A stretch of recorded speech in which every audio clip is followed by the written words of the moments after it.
The Cosby Show wasn't just a hit sitcom. It was one of the biggest television phenomena of the 1980s, the kind of show that turned Bill Cosby into a father figure for millions of viewers and made names like Malcolm Jamal Warner part of America's family memory. But behind the warmth, the laughter, and that seemingly perfect image, time told a darker story. Bill Cosby became one of the most controversial figures in entertainment. Malcolm Jamal Warner met a heartbreaking end that left fans stunned, and other beloved cast members were swept into tragedy and shocking change. Today, we're looking back at the Cosby Show cast, then and now. Number 1. Bill Cosby. There was a time when Bill Cosby was not just the star of The Cosby Show, but almost the embodiment of safety on American television.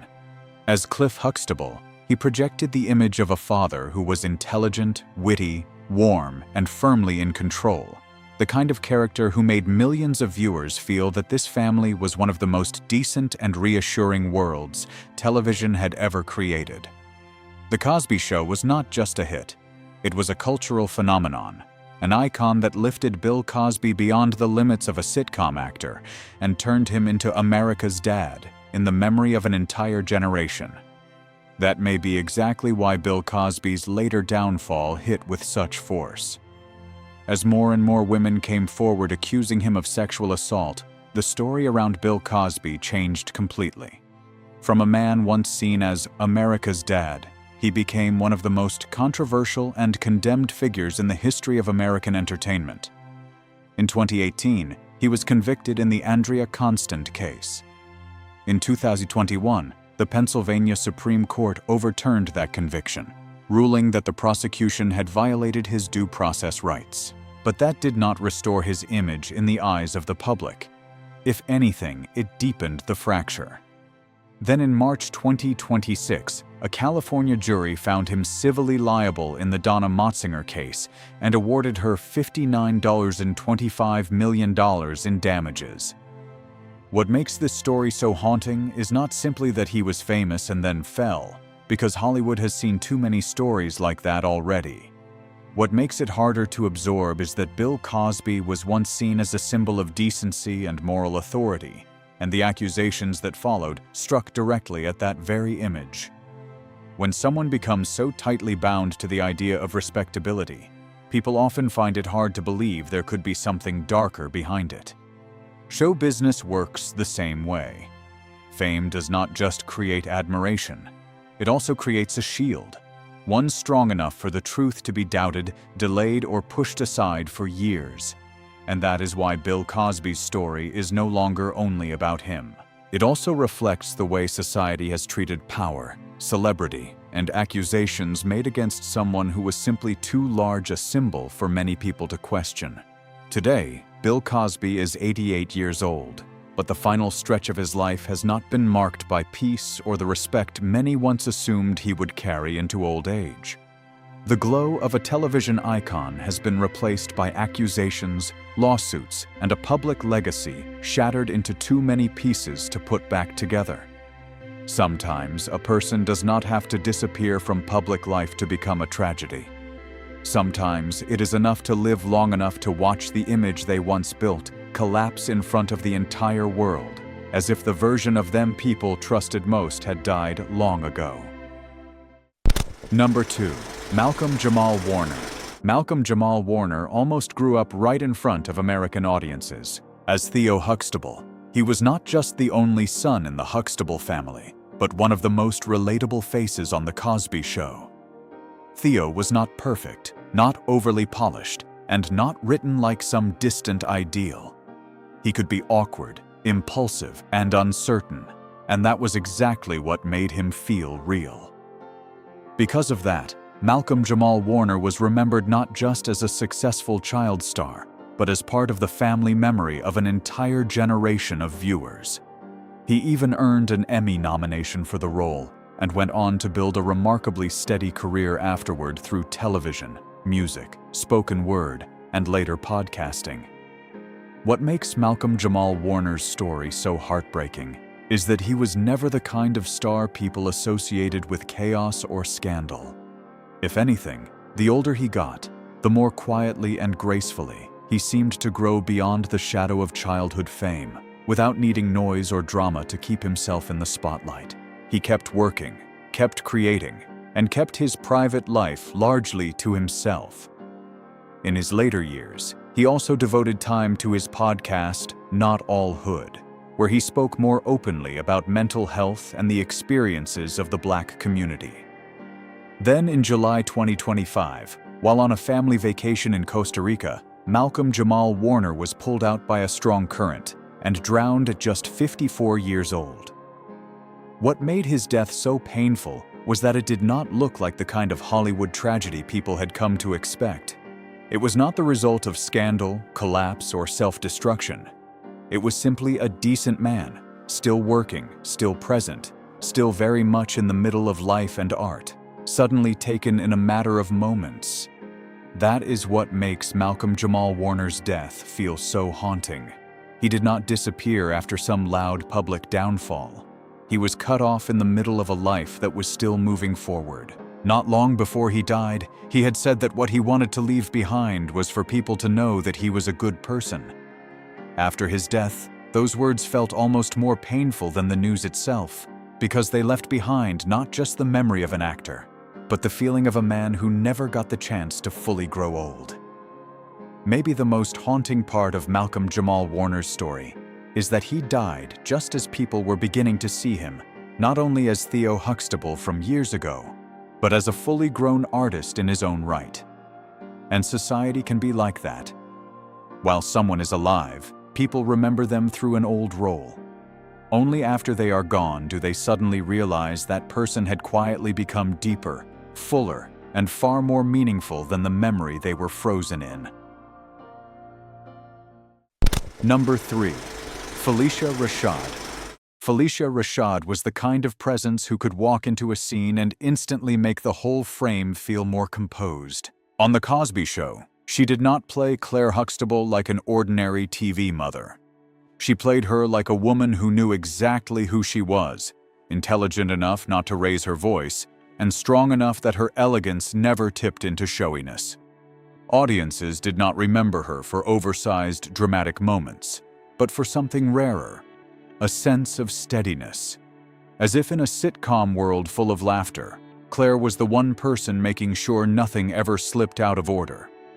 And maybe that is exactly why what came later made Phylicia Rashad's story harder to look at in any simple way. After The Cosby Show, Phylicia Rashad did not fade the way many sitcom actors did. She moved forward into a career that was even more refined and durable, across theater, film, television, and later academic and artistic leadership. She earned real respect, not just as a familiar face from the past, but as an actress with lasting stature. Over time, that allowed her public image to hold on to much of the grace and dignity audiences had once attached to Claire Huxtable. But that is also where Bill Cosby's shadow became harder to separate from her legacy. When many women came forward accusing Bill Cosby of sexual assault, his image in the public eye changed completely. In that climate, a lot of people chose silence or distance rather than stepping into the controversy. Phylicia Rashad did the opposite. In 2021, after Cosby's conviction was overturned, she publicly expressed joy over the decision. That one reaction brought heavy backlash. The problem was not simply that she was defending a former co-star. For many people, it felt like she was placing sympathy for Bill Cosby ahead of the pain of the women who had accused him.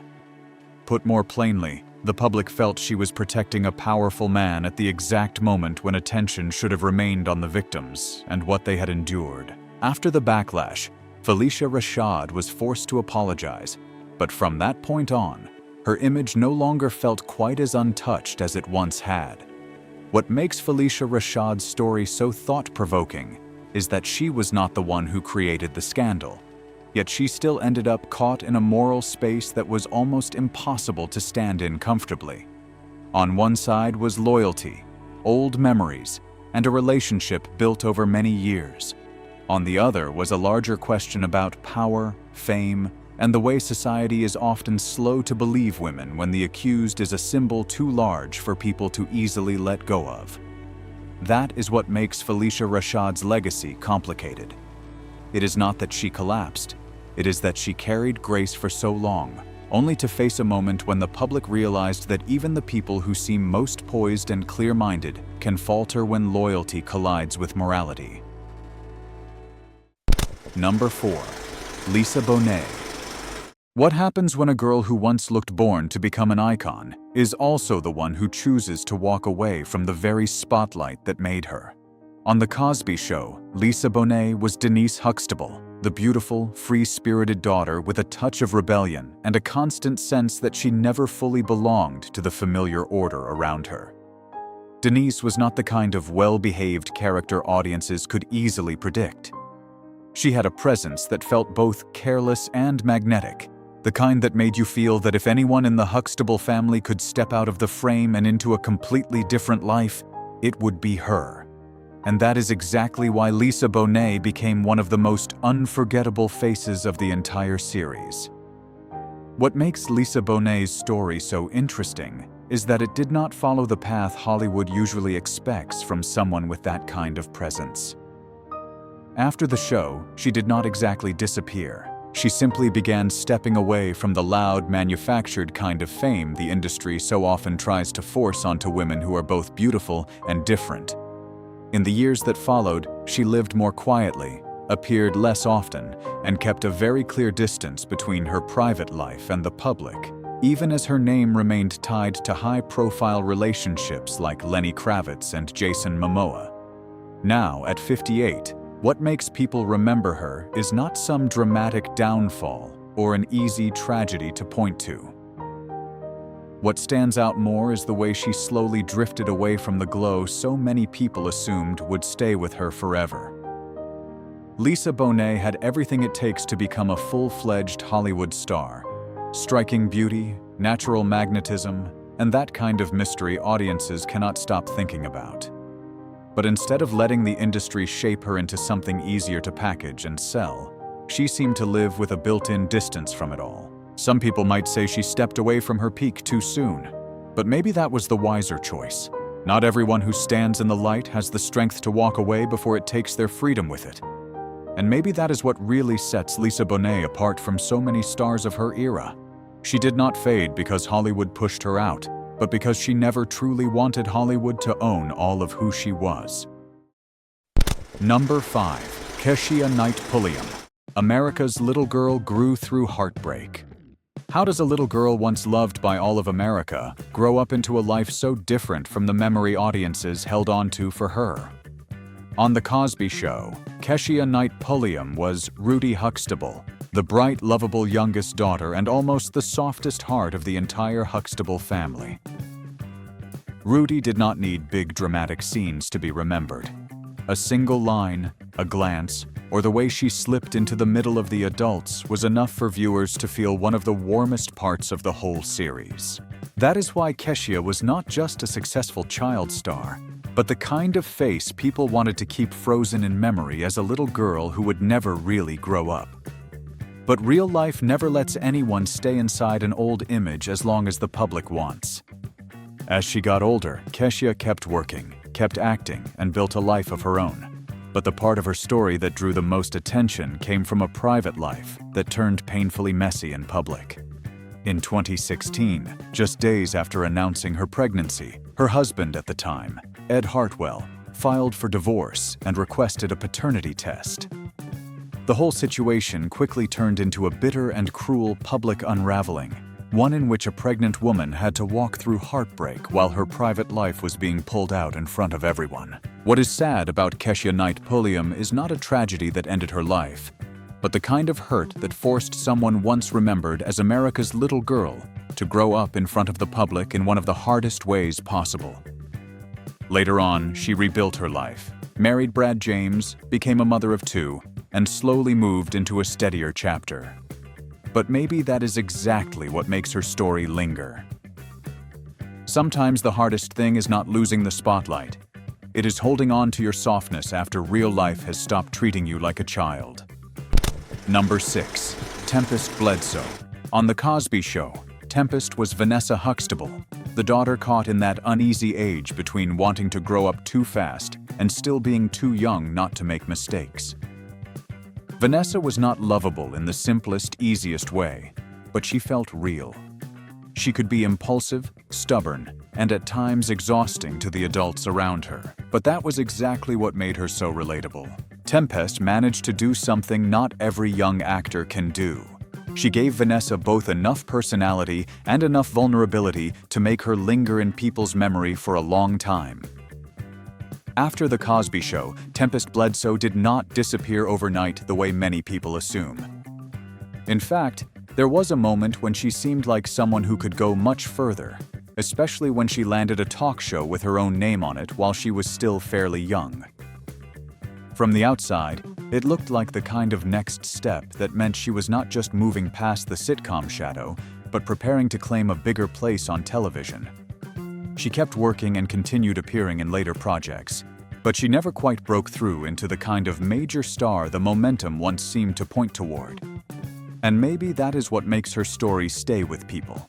It is not a loud downfall or a Hollywood-style tragedy. It is the feeling of someone who once stood very close to a bigger path, only to end up moving into a life that became much smaller and quieter than expected. She did not lose herself in public. It is just that the light that once seemed to promise so much around her slowly pulled back, leaving behind a steady career that never quite returned to the special place audiences once imagined she would keep forever. Number 7. Sabrina LaBeouf. Sabrina LaBeouf was never the kind of face a whole show had to revolve around, but she brought a very clear sense of stability to the Huxtable family. On The Cosby Show, she played Sandra, the eldest daughter, grown, composed, and a little more removed from the kind of noise and chaos that usually surrounded the younger siblings. Sandra was not an explosive character, but she was an important part of what made the family feel structured, grounded, and believable enough for audiences to fully buy into their world. What makes Sabrina LaBeouf's story linger is not scandal or some loud public downfall. After The Cosby Show, she did not continue down the path of becoming a major television star the way many people might expect from a familiar face in such a huge series. Instead, Sabrina gradually stepped away from the public spotlight, appeared less and less, and moved into a life far quieter than the image audiences once held of her. And that silence created its own kind of contrast.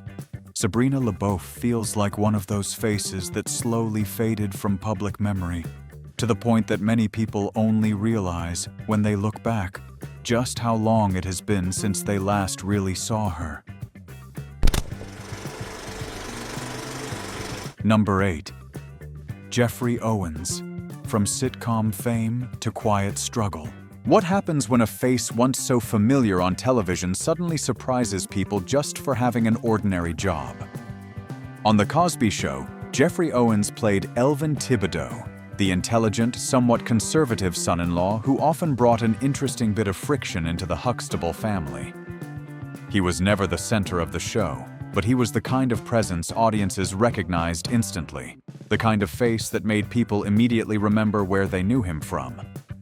Years later, Jeffrey Owens was not being talked about because of a major role, but because of a photo of him working at Trader Joe's in 2018. The story spread quickly, almost as if the public had stumbled onto something sad or embarrassing. But the part that should really make people stop and think is not that Jeffrey Owens was working to make a living. It is the way society still tends to look at a once famous actor doing a regular job as some kind of failure. In that moment, he unintentionally became a very real reminder that television fame is often far more fragile than audiences like to imagine, and that some people who once lived in the memory of millions still have to keep moving through life in a way that is very ordinary, very quiet, and very human. If The Cosby Show was part of your memories too, don't forget to like, subscribe, and stay with us as we keep looking back at the stars time changed forever.